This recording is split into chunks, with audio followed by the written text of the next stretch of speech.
I've lived here on 13th Street, across the street from the Hopkins Boys and Girls Club since 1986, so I've been around a while.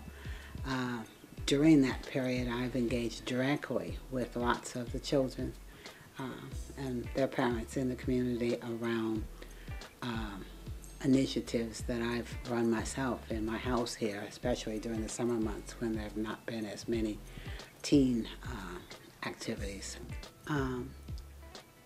The Boys and Girls Club, being right in the middle of Hopkins, has, of course, for a lot of the younger children especially, been a place when there's no one at home and no one around to supervise them, that they've been able to go and get good supervision, to get adult guidance who are adults who are safe, who are trained to work with them patiently and to identify issues that children are having. They've over the years added a teen staff person from time to time when the Boys and Girls Club budget allowed for it, who then worked more with the teens, which was very important to deter a lot of those kids from standing out in front of the building, because they had a safe and an entertaining, engaging alternative to standing out there looking at the drug sales. That's where I live at, around the 1000, Potomac Avenue, 12th and K. We be having fun, we be chilling. That's all you can do, and go down to Boys and Girls Club. Be positive.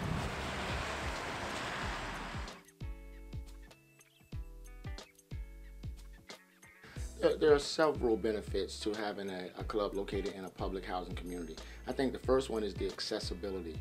Sometimes with traditional clubs, they're not as accessible. We're dependent upon the parents either bringing or picking the kids up. Therefore, it limits the participation the kids can have at the club.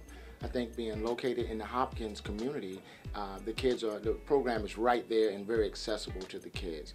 Also, it allows the parents an opportunity to be involved, because now as they're closer to the club, it's on their way home, they're more able to come in, stop in, and get involved with the programs and activities that their kids are involved in.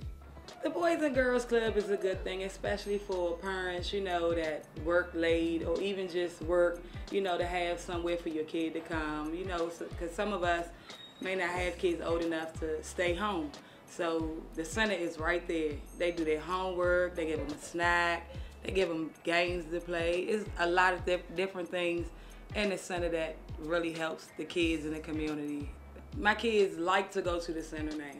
At one time, they would only go down the center, I guess, just to, have somewhere to go. Not really want to do what's in there, but just have somewhere to go.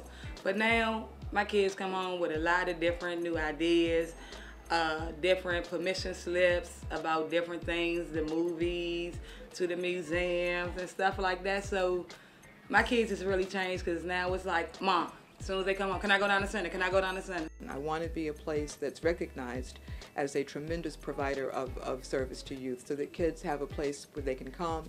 It's a positive place, but they also visualize themselves being successful. That we want to provide tools like the Career Launch Program that will help them know that they can succeed. When you see a President Barack Obama, I want you to know you can be that. When you see me as the president of these clubs, I want you to know you can be that. And if we're giving tools that will help them do that, and that's all about, as I said, making sure that our procedures are in place, that we're functioning as well as we can function, and that our staff is comfortable in doing what they all need to do. That's my vision for this organization. I do what I do because I really feel like it's a need for African American youth, and specifically, but minorities altogether, to have someone else to show them that they can get through whatever they're facing. I know what it's like to grow up in a urban population that's stricken by poverty. So I want to be able to help them succeed just as someone else has helped me. I've been passionate about what I do, very involved with what I do, love what I do, but I never stop to think about why it is I do it. But I guess when I think about why, it makes you think about the purpose of it all.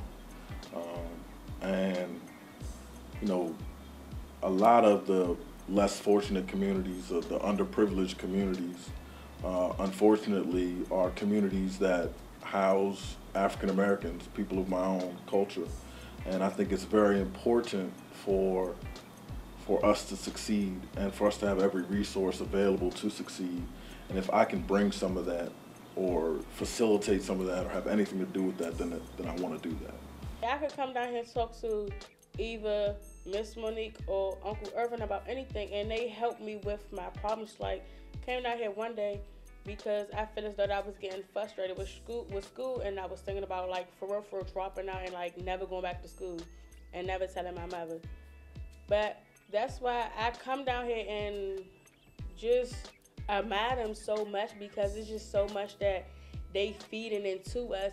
You know how often you're stereotyped by people outside of the community, like when you get on the bus, on the metro, certain people look at you a certain way. Even when you go to Clubhouse 10, people think of you in a specific way. This is your opportunity to show them that you're not just this community.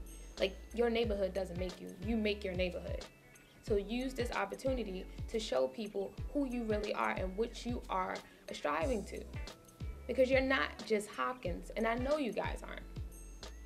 Wow. You're not just 1,000 either. But I'm serious, Like, this is y'all chance. This is y'all chance to show the world who you really are.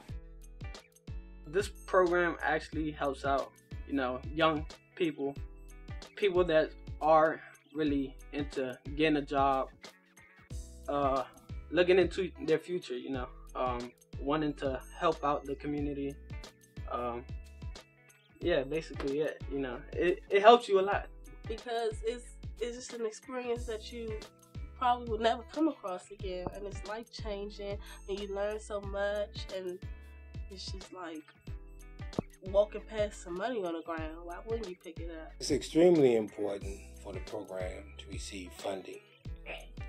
Again, we're a nonprofit organization, and it takes funds to be able to operate and to be able to provide the services, provide the skills that these youth need to become productive, civic-minded, responsible adults to meet our mission. So we need that type of funding. We're going to thank the different organizations who have helped us and who continue to support us, and organizations and individuals, and even the city government who has supported us. We appreciate all of their work to help us make a difference in the lives of our youth. Nobody in the entire world, no one person, knows how the human brain works in its entirety. So remember my name, because I will be the first to do that. I've seen a lot of these kids. They're brilliant. They're attractive. They've got a lot going for them. And so if they have opportunities and they can see opportunities, like how do you get from point A to point B, they'll do it. And they've done it in the past. And our job is to really make it where that it's not the exception that the kid goes on and becomes, adult with a great job and family and all that. That be the norm, and it's the exception when that doesn't happen for one of our children. And that's really the goal for all these programs, is that it becomes expected. You're going to go on and have a productive life and career.